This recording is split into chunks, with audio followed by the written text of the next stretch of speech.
At night, a stranger approached me and asked, "Can I have your phone number?" It happened just a few nights ago. One of those evenings that starts out completely ordinary and then veers into something you could never have predicted. I had been at my cousin's house, and as much as I wish I could say we always get along, that night we didn't. We had one of those fights where you're both too stubborn to back down, voices raised, words thrown around that neither of us really meant, but said anyway. I remember my heart pounding, cheeks hot with anger, and that familiar, impulsive urge to just leave. So I did. I grabbed my things, stormed out of their house, and started the walk home. It was about 11 p.m., the kind of late that feels like the world belongs to no one but the streetlights and the stray cats. My house is on the edge of town, perched slightly uphill, so once you leave the busier streets behind, there's this stretch of road with barely any houses in sight. Normally, it's peaceful, a little eerie maybe, but peaceful. I'd walked that road dozens of times before without ever thinking twice. But that night, something felt different. Maybe it was just because I was already on edge from the argument, or maybe it was the stillness of the night, the way even the wind seemed to hold its breath. But I remember glancing over my shoulder more than usual. My footsteps echoed louder than they should have on the pavement, each one swallowed quickly by the dark. I tried to brush it off. Small town, quiet streets, nothing to worry about. That's when I saw him. A man was walking toward me from the opposite direction. Nothing strange about that in itself. People go on late-night walks all the time, but in that empty stretch his presence stood out. He wasn't dressed suspiciously. Nothing about him screamed danger. Still, my stomach tightened a little. I told myself I was being paranoid, lowered my gaze, and kept walking. We passed each other. No words, just two strangers crossing paths. I exhaled. Maybe that was it. Maybe I was being ridiculous. But then I heard it. "Hey, excuse me." The voice was closer than it should have been, too close. My heart skipped. I turned around, and there he was, suddenly right next to me, like he'd doubled back the moment we passed. Every nerve in my body tensed. "Yeah," I asked cautiously, stepping a little to the side to give myself some space. He smiled, and I hated how forced it felt, too casual, too deliberate. "I wanted to ask if you'd be willing to give me your number." I blinked, caught off guard. "Why?" "I think you're pretty," he said, "so I want us to hang out sometime." It was such a bizarre moment that my first thought was almost a laugh. "Really? That's your plan? Stalk a stranger down a dark road at night and ask for her number?" I don't think I'm unattractive, but I'm not the kind of person who gets stopped in the street by random men. And the fact that it was happening now, on a dark, empty road at 11 p.m. was not flattering. It was unsettling. I forced a polite smile, hoping that would be enough to diffuse the situation. "Sorry, but I don't give my number to random guys I meet on the street." He didn't move. "Oh, I'm Kyle," he said, like that would somehow change everything. "So, can you tell me now?" I stared at him. "That doesn't make any difference. I'm still not giving you my number." And with that, I turned and started walking again. But the sound of footsteps behind me made my blood run cold. He was following me. "Come on," he called after me, his tone shifting from hopeful to insistent. "Please, why not? I'm a great guy, you just need to give me a chance." My pulse quickened. I lengthened my stride, but so did he. My irritation built with every step. I was exhausted from the fight with my cousin, angry at the world, and now this random stranger had decided my no was just a suggestion. And then a thought snapped into place. Heart frustration, heart self-preservation, heart pure, chaotic instinct. If he won't listen when I say no nicely, maybe he'll listen when I stop being nice. I stopped abruptly and turned to face him, letting all the anger and exhaustion I'd been holding back color my voice. "Please leave me alone, Kyle," I said, my tone sharp enough to slice through the night. "I just got out of jail a few days ago, and I really don't want to go back." The look on his face was everything. His eyes widened just a little, his smile faltered, but he still tried to play it cool. "Oh, why were you in jail?" I tilted my head, letting an eerie sort of calm settle over me. "Well, my ex-boyfriend found out I gave him HIV, I said evenly. "He got so mad that he started beating me, so I grabbed a fork and gouged his eye out. Then I was arrested and sentenced to 2 years in prison. I just got out a few days ago." It was a lie, an unhinged, over-the-top, absolutely ridiculous lie, but in that moment it didn't matter. I watched his confidence drain away like water through a sieve, and then I smiled. Wide, too wide. "OMG," I chirped, switching to a disturbingly cheerful tone. "I didn't notice, but you have such pretty eyes. Let's go to my house so I can see them better." The panic hit him instantly. "Oh, no, I have to go home," he stammered, taking a small step back. I took a step forward. "What's wrong, Kyle?" I asked sweetly, grabbing his arm. "Didn't you want to hang out with me?" That was the final straw for him. He yanked his arm away, shoved me back, not hard, but hard enough to put distance between us, and bolted down the road. And because adrenaline does stupid things to your brain, I chased him. "KYLE, wait for me," I screamed at the top of my lungs, laughing a little too loudly as I ran a few steps after him. He didn't look back. He just ran faster, disappearing into the night like the devil himself was after him. Only when he was gone, when the silence swallowed the road again, did I stop. My legs were trembling. My hands were shaking. And the moment the adrenaline faded, the reality of what had just happened crashed down on me like a wave. I could have gotten hurt. Really hurt. That could have gone so much worse. But it didn't. I was standing. I was safe. And somewhere out there, Kyle was probably rethinking every life choice that led him to harass a stranger who said no. And honestly, I hope he did. By the time I finally made it home that night, my body felt like it was vibrating. Every muscle was tense. My chest ached from how fast my heart had been beating. And the second I locked the door behind me, I just stood there for a moment,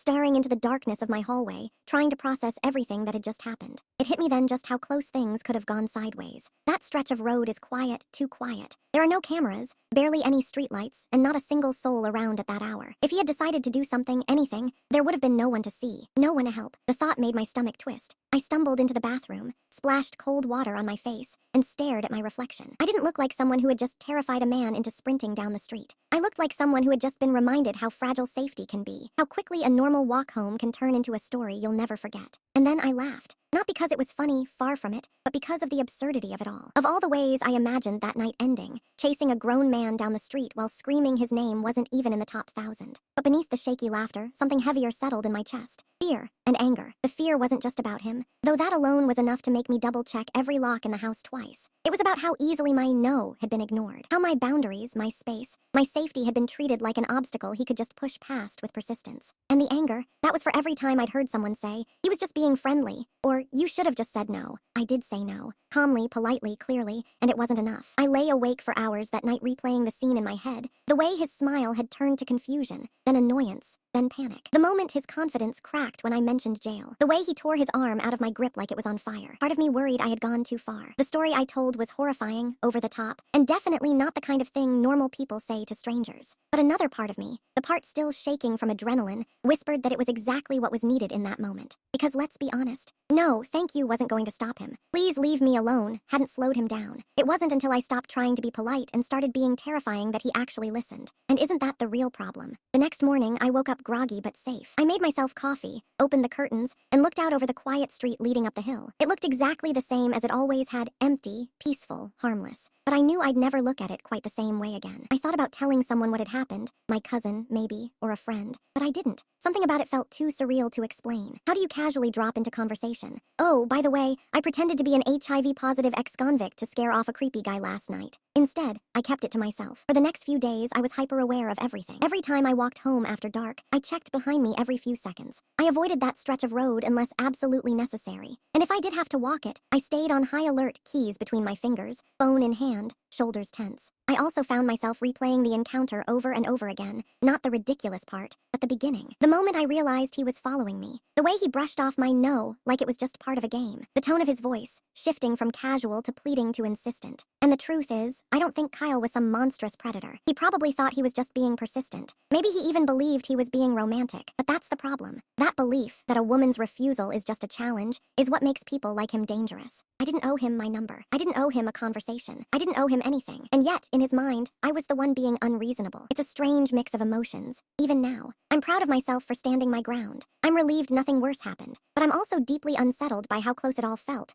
how quickly the situation shifted from mildly uncomfortable to genuinely scary. Still, if there's one thing I hope came out of it, it's that maybe Kyle learned something that night. Maybe the next time a woman says no, he'll believe her. Maybe he'll remember the girl who smiled too widely, spoke too sweetly about stabbing her ex, and chased him down the street calling his name. And maybe, just maybe, he'll think twice before ignoring someone's boundaries again. Because if nothing else, I bet he'll never forget the night he met me. The days that followed were strange. On the surface, life went back to normal. I went to work, ran errands, texted my friends. But underneath it all, a tension lingered. Every time I walked past that stretch of road, my chest tightened. My ears strained for footsteps behind me. My eyes scanned every passing figure, wondering if he might show up again. It's ridiculous, I told myself. He ran away screaming. He's probably still sprinting through town. But fear doesn't care about logic. It clings to you, whispers in the back of your mind, and turns ordinary moments into threats. What made it worse was the silence. Because I hadn't told anyone what happened, there was no one to reassure me that I wasn't overreacting. So instead, I replayed it in my head again and again, each time analyzing new details I'd missed before. Like the way he didn't immediately back off when I said no. That wasn't misunderstanding. That was entitlement. Or how his tone changed when I refused again. It went from charming to irritated so quickly, like my boundaries were personally insulting to him. Or how he stepped closer each time I stepped away. Like a game of invisible chess, where he refused to let me win. The more I thought about it, the more unsettling it became. Because what happened that night wasn't just one guy being pushy, it was a pattern I'd seen my whole life. The coworker who joked too much and got offended when I asked him to stop. The stranger on the bus who kept trying to start a conversation after I put in my headphones. The guy at a party who called me a bitch for turning him down. They were all different men in different situations, but the message was the same. My no wasn't real unless they accepted it. And if they didn't, it wasn't really a no at all. It was around day 3 when I finally told someone. Not the whole story. I still wasn't ready to admit the HIV and fork part, but the basics. I told my best friend over coffee that a man had followed me home and wouldn't take no for an answer. Her face hardened instantly. She reached across the table, grabbed my hand, and said,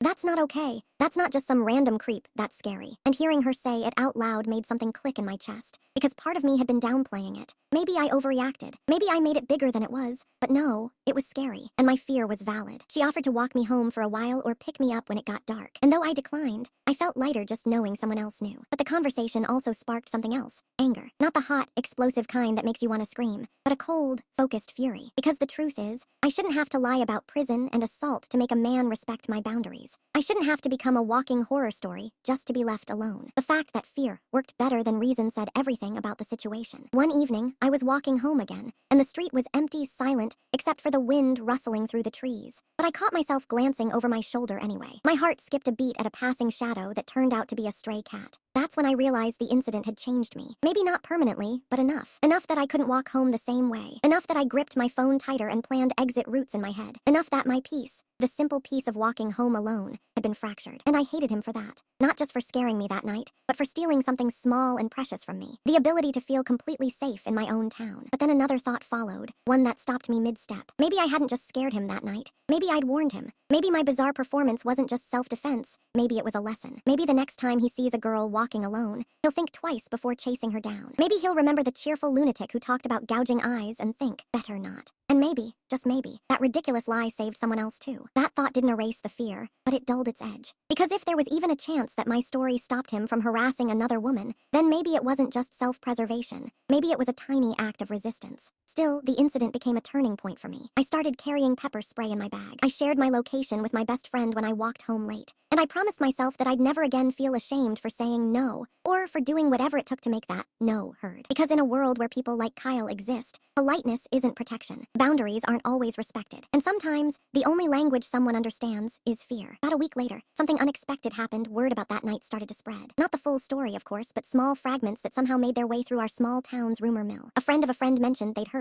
some guy got chased off the hill road by a crazy girl shouting after him. Someone else claimed a creepy dude was warning others to avoid a certain street at night. No one connected it directly to me, but I knew. And honestly, I didn't care. If anything, I felt a strange, dark satisfaction in knowing that he might be the one glancing over his shoulder now. But this shift in the town's whisper network did something else too. It made me think about how often we downplay these encounters. People love to treat harassment as harmless, as if it's just men being men. Yet here was living proof. All it took was flipping the script once, and suddenly he was the one warning others. It wasn't funny anymore when the fear wasn't mine. Still, I couldn't help but wonder what would have happened if he hadn't run. That thought haunted me in quiet moments, when I turned off the lights before bed, when footsteps echoed too closely behind me in a grocery store aisle, when I noticed a man staring too long on the bus. What if he'd gotten angry instead of scared? What if he'd followed me home? What if? I tried not to dwell on those questions, but they crept in anyway. Fear, once it's planted, doesn't just go away. It lingers. It hides in corners and follows you into daylight. And yet, alongside that fear, something else was growing. Strength. A new, sharper awareness of myself and my boundaries. I stopped apologizing for being cautious. I stopped explaining why I didn't want to talk to strangers. And most importantly, I stopped feeling guilty for putting my safety first. A few nights later, I was out again,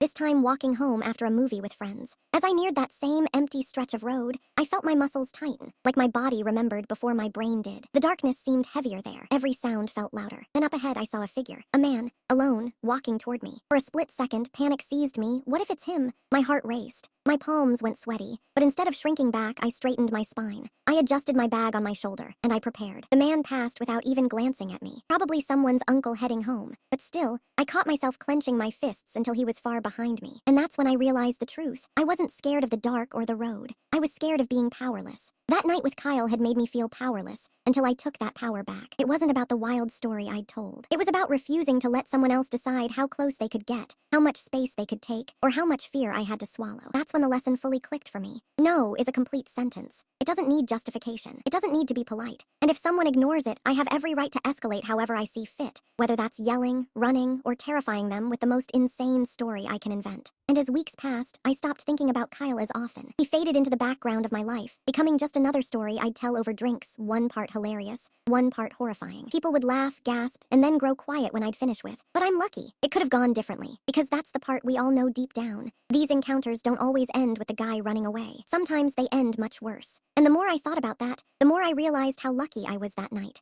lucky and also proud. Because when push came to shove, I didn't freeze. I didn't let him dictate the terms. I took control in the only way I could, and that made all the difference. Even now, months later, I still think about that night sometimes. About the way fear feels when it crawls under your skin. About how quickly a simple walk home can turn into something else entirely. And about how, in that moment, I refused to let my story end with me as the victim. I became the villain instead, the kind that chases the danger away. And maybe, just maybe, that's exactly who I needed to be. Time passed, and life went back to its usual rhythm: classes, work, late night walks home. But something inside me had undeniably shifted. I carried myself differently now. My steps were a little more deliberate, my eyes sharper, scanning the world around me with a mix of caution and confidence I hadn't had before. I knew I wasn't invincible, but I also knew I wasn't helpless. Then one chilly evening, a friend and I were sitting in a small cafe near the center of town, sipping tea and catching up. We hadn't seen each other in months, and as we traded stories, I told her the story. At first, she stared at me like I'd grown two heads. Then she burst into laughter so loud half the cafe turned to look. "You what?" she choked between laughs. "You told him you gouged someone's eye out with a fork." "Yep," I said, sipping my tea like it was the most ordinary thing in the world. "And that I gave someone HIV. She slapped the table, tears in her eyes from laughing. "You're insane." "Maybe," I replied, smiling faintly, "but I'm alive." That line stuck with both of us. Because beneath the ridiculousness of the story was something very real. The lengths women sometimes have to go to just to be left alone. It was absurd and darkly comedic, but it was also sad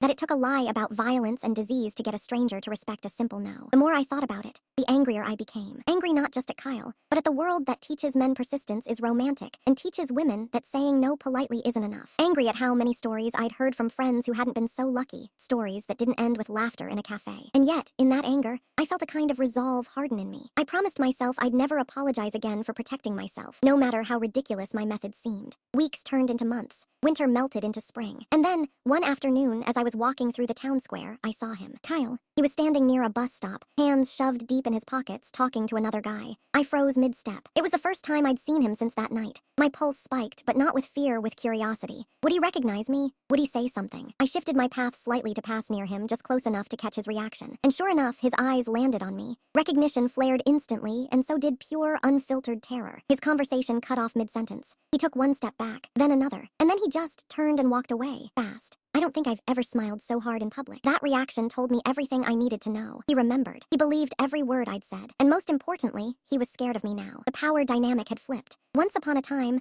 I was the one shrinking under his persistence, dreading what he might do. Now he was the one glancing over his shoulder, making sure I wasn't following. I didn't call out to him. I didn't taunt or confront him. I just kept walking, head held high, the ghost of a smirk on my lips. That was enough. That was my closure. Later that night, lying in bed, I thought about how differently things could have gone. About how close I'd come to being just another story on the news. And then I thought about that moment at the bus stop, the way his face drained of color, the way fear replaced entitlement, and I realized something profound. That night wasn't just about scaring off one man. It was about reclaiming something he tried to take from me: my peace, my power, my right to walk down a street without fear. And now, months later, I finally felt like I had it back. But more than that, I hoped he'd learn something too. Maybe he'd think twice before following a girl again. Maybe he'd hear the word no and understand it's not the beginning of a negotiation, it's the end of a conversation. And if not, well, I'm sure he'll remember the girl who came back from prison with a fork and a story. Time has passed since that night, but the memory of it lingers like a scar, not painful anymore. Just a reminder of something I survived and learned from. Sometimes I still walk that same route home, late at night, headphones in, watching the stars over the quiet town. And every time I pass that empty stretch of road, I remember him, the man who wouldn't take no for an answer, and how quickly the tables turned when I stopped playing by his script. I never told anyone in my family the full story. Part of me didn't want to worry them, but a bigger part didn't want to deal with the usual chorus of "you shouldn't walk alone" or "you should have called someone." Because while those precautions are valid, they also shift the blame away from where it belongs. I didn't do anything wrong. I was walking home. That's all. What Kyle did, the refusal to listen, the entitlement, the insistence, that was the problem. And that's what I want people to understand when I tell this story. It's not just a funny, I scared off a creep anecdote, though I admit, the mental image of him sprinting away while I shout "KYLE, wait for me," still makes me laugh. It's also a tiny, absurd example of a much bigger truth. No should be enough, but too often it is. It wasn't enough that night. It's not enough for so many women, girls, and even men who find themselves in similar situations. Too often, the burden falls on the person being followed, harassed, or pressured to fix the situation, to placate, to outwit, to survive. And that's why I refuse to feel ashamed of how I handled it. That night, I didn't freeze. I didn't shrink. I became someone scarier than the threat in front of me, and it worked. And while I hope I never have to pull a stunt like that again,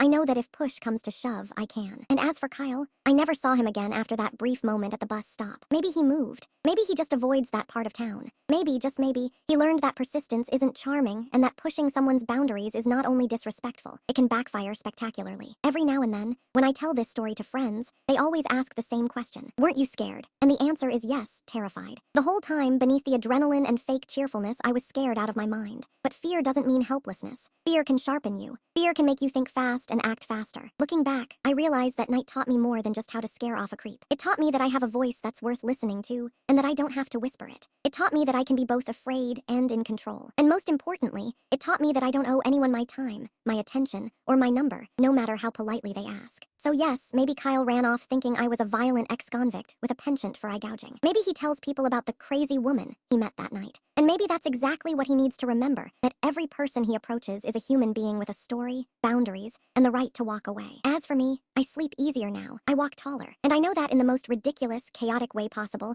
I reminded someone that no means no. And if he still hears my voice echoing in his nightmares, screaming, "KYLE, wait for me," as he runs for dear life, well, that's just a little bonus.